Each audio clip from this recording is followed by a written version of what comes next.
Ano yung legacy na gusto mong iwan sa iyong pamilya at sa susunod na henerasyon? Pag-usapan po natin 'yan sa devotion natin na ito.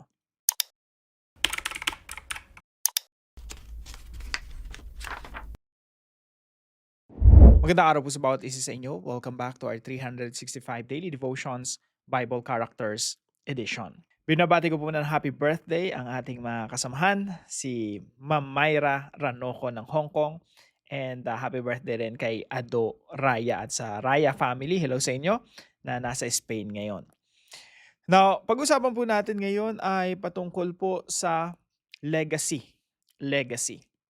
Ano ba yung legacy? Ito po yung iniiwan natin sa ating pamilya o sa susunod na henerasyon. Now, bumalik po muna tayo sa ating family tree, no, para mas ma-recall natin ano ba yung pamilya ni Abraham, yung family tree niya.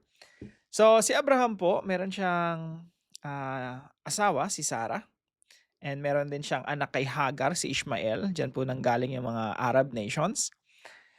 Now, yung anak po ni Abraham kay Sarah ay si Isaac, at ang asawa po ni Isaac ay si Rebecca, at meron po silang kambal na anak, si Esau at si Jacob. Si Jacob po, siya po yung pinalitan yung pangalan.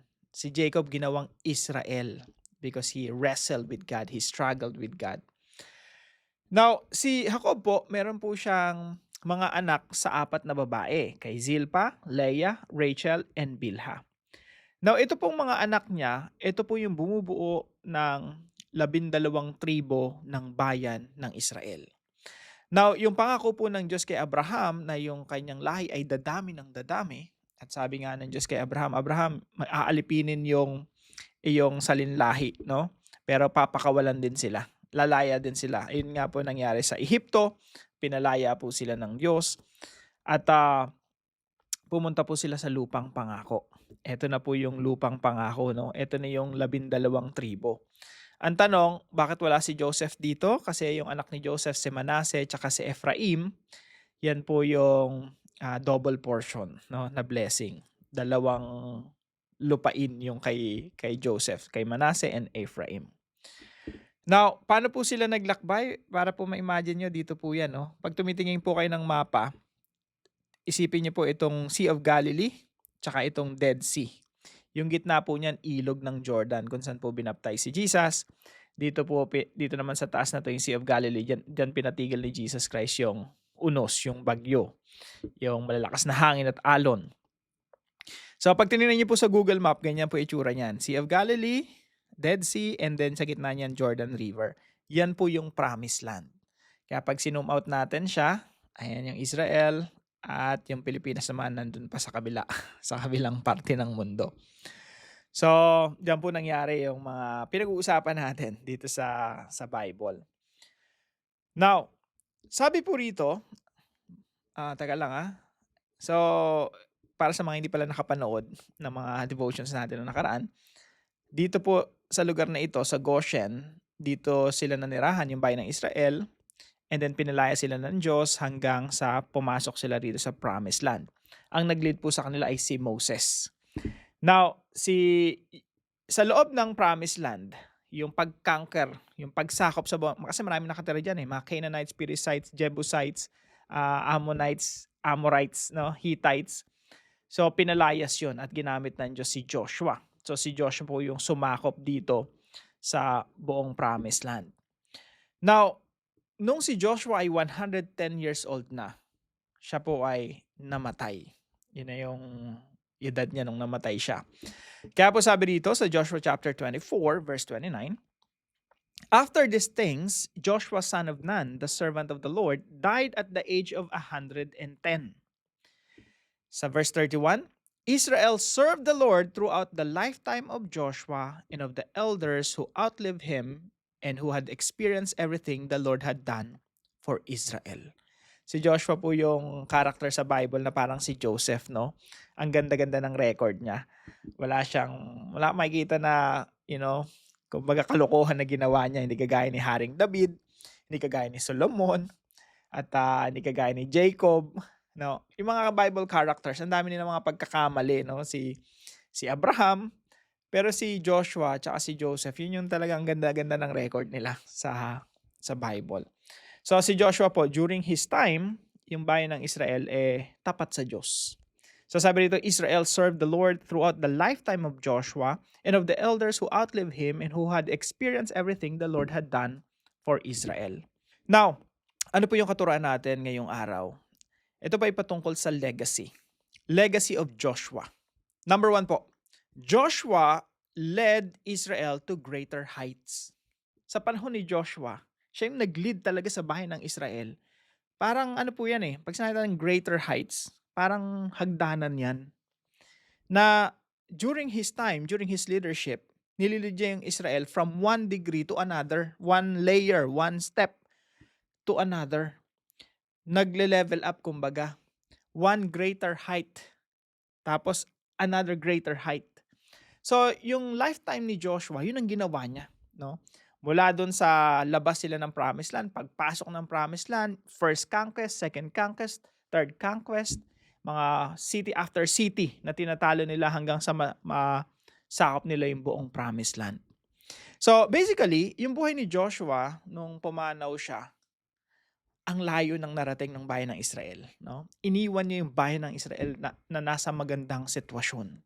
Pangalawa po, Joshua led his family to remain faithful to God. Hanggang kahuli-hulihan ng kanyang buhay, ang legacy niya sa pamilya niya, naglilingkod sa Panginoon. Kaya nga po dito sa chapter 24 na ito, makikita niyo po rito yung isang famous na talata sa Bible. Sabi niya sa mga taong bayan, kayo piliin niyo kung sinong gusto yung Panginoon na paglilingkuran, Diyos na paglilingkuran, basta ako at ang aking pamilya, we will serve the Lord. Kaya sabi po rito, but if serving the Lord seems undesirable to you, then choose for yourselves this day whom you will serve. Whether the gods your ancestors served beyond the Euphrates or the gods of the Amorites, in whose land you are living. But as for me and my household, we will serve the Lord. Yung pamilya niya talagang damay. Kailangan lahat tayo maglilingkod sa Panginoon. Yan po ay isa sa pinakamagandang legacy na pwede talaga nating iwan sa ating pamilya. Yung tayo ay nanguna sa paglilingkod sa Panginoon, tapos yung pamilya natin, naisama natin sa paglilingkod. So, I tell you, ang sarap pumanaw sa mundong ito pag nakita mo yung pamilya mo na nasa magandang sitwasyon, greater heights, no? At the same time, they are serving the Lord.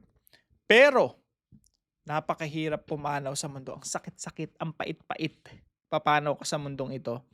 Tapos yung mga membro ng pamilya mo walang pagkakilala sa Panginoon, busy sa sa trabaho, sa negosyo, successful nga sila, no, naturuan mo sila maging successful sa buhay, pero wala namang Kristo sa puso o kaya hindi naman priority si Lord. Hindi naman naglilingkod sa Panginoon. Parang may kurot sa puso, no? Sakit-sakit. Pero pag nakikita mo na yung mga anak mo, kapatid mo, or magulang mo, depende sa sitwasyon natin, no, na natulungan mo sila, na-disciple mo sila, na-lead mo sila sa Panginoon, tapos nagpapatuloy sila sa Panginoon, that's a long-lasting legacy. Yun yung masarap sa pakiramdam. Kahit pumanaw tayo, it's okay, no? Mas magaan. Si Joshua po, he led his family to remain faithful to God. Nawa, ito rin yung natin, no? Kumbaga kung quote-unquote mantra. But as for me and my household, we will serve the Lord. Pangatlo po, Joshua pointed the people to Jesus Christ. Marahil si Joshua hindi siya aware, no, na pala siya, pattern, model, larawan, shadow ng darating na Messiah. Na binibigyan niya ng idea yung mga tao kung anong itsura ng Messiah na darating, kung ano yung life and mission of the Messiah. He may not be aware of that, no?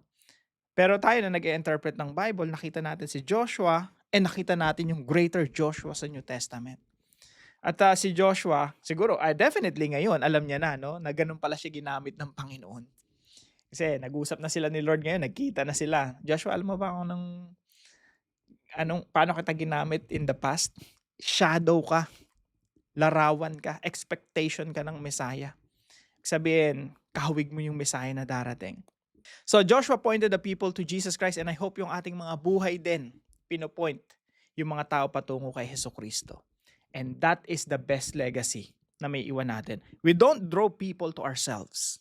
Kung successful man tayo, matagumpay man tayo, it doesn't matter if the people around you praise you, It doesn't matter. Walang kwenta yun. What matters is you point others to the Lord Jesus Christ. And that is our greatest legacy. Now, para po sa ating application, number 1 po, lead now, persevere, and finish well. Kung hindi pa po huli ang lahat, kung marami tayong pagkakamali in the past, now you can redeem yourself. No, you can lead now. Now is the time to lead. Kailangan natin tumindig, tumayo, at magsimulang mag-lead. Pag Kristiyano ka, may pananampalataya kay Jesus Christ, you're a leader and you have to lead. Huwag mo isipin iba lang yung leader. Ikaw mismo na nakikinig ngayon, leader ka. And you have to persevere. Madali lang magsimula. Ang mahirap yung magpatuloy. At mas lalong mahirap yung tatapusin mo. And I hope yung buhay ni Joshua naging inspirasyon sa atin. No? Paano siya nagsimula, nagpatuloy, at tinapos niya ang takbuhin ng buhay. At namatay siya, 110 years old. At makita natin na naging matagumpay siya sa tulong at biyaya ng ating Panginoon. Number 2 po, leave a legacy of faithfulness to God. Ito yung isang legacy na kahit silent ka, no? Nagtatapat ka sa Panginoon, naglilingkod ka sa Panginoon. Kung ikaw ay lolo, lola, nanay, tatay, kuya, ate, estudyante, kahit bunso ka pa. May mga sphere of influence ka. May mga taong tumitingala sa'yo. May mga taong nakatingin sa'yo. If you're faithful to God, whether you like it or not, you are influential. Meron kang influence. At yung influence mo na yun na yung legacy mo. Magtapat ka lang sa Panginoon. Magpatuloy ka sa paglilingkod sa Panginoon. That will be your legacy. Magugulat ka na lang pag nakita mo na si Lord at nag-uusap kayo ni Lord. Alam mo ba kung anong nangyari sa sumunod na henerasyon? After mong mamatay, yan yung mga taong na-impluwensyahan mo because of your faithfulness to God. Pangatlo po, live for Christ and be willing to die for Christ. Our lives are not for ourselves. Our lives are meant for the Lord Jesus Christ. Ito yung isang discovery. Actually, I'm sure marami sa inyo nakaka-relate. This is probably the greatest discovery na ma-amaze ka, no? Kasi buong buhay natin, ang inisip natin, ang buhay patungkol sa atin eh. Patungkol sa pamilya natin, mga anak natin, human-centered. Pero nung ma-discover mo na yung buhay pala, may mas malaki pang purpose kaysa sa sarili mo. There's something greater than life. At yung purpose mo pala ay mabuhay para kay Kristo. That's the greatest discovery, no? Nating mga Kristiyano. Maunawaan natin, Lord, hindi pala ako sentro ng mundo. Hindi pala ako sentro ng universe. Ikaw pala. And because of that, I have to live for you.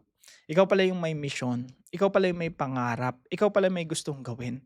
Ako pala, invited lang. Invited pala ako na gawin ang kalooban mo. Invited pala ako na gawin ang iyong mission, ang iyong pangarap. Ikaw pala yung may pangarap sa buhay ko na kailangan ko lang ma-discover. Mga kapatid, live for Christ. Ang buhay ay para kay Kristo.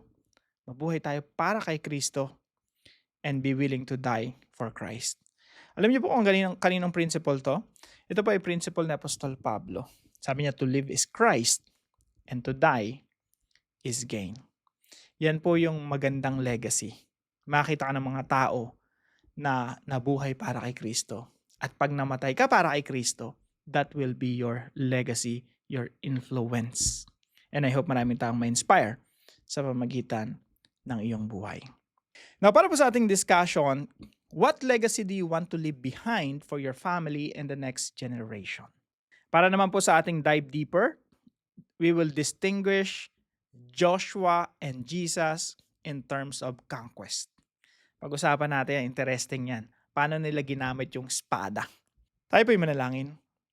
Father God, when I think about Joshua, I see a man who stayed steady with you from beginning to end. I know my heart can grow tired or distracted. Sometimes I start strong, but struggle to stay consistent. Please hold me fast. Help me to be brave, not only when things are new, but also when years have passed and life feels ordinary. Teach me to love you in every season. I want my home to be a place where your name is honored. Let my life leave a mark of faith that helps others follow you long after I'm gone. Keep me faithful. Lord, please keep me faithful because I know I cannot do it by myself.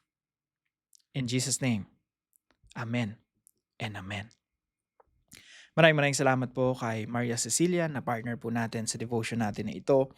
At kung kayo po ay may natutunan, ipalam niyo lang po sa comment section right below this video. And please don't forget to share this devotion to your family and friends. Pagpalain po kayo ng ating Panginoon. See you po tomorrow 5 a.m. dito po sa ating Daily Devotions.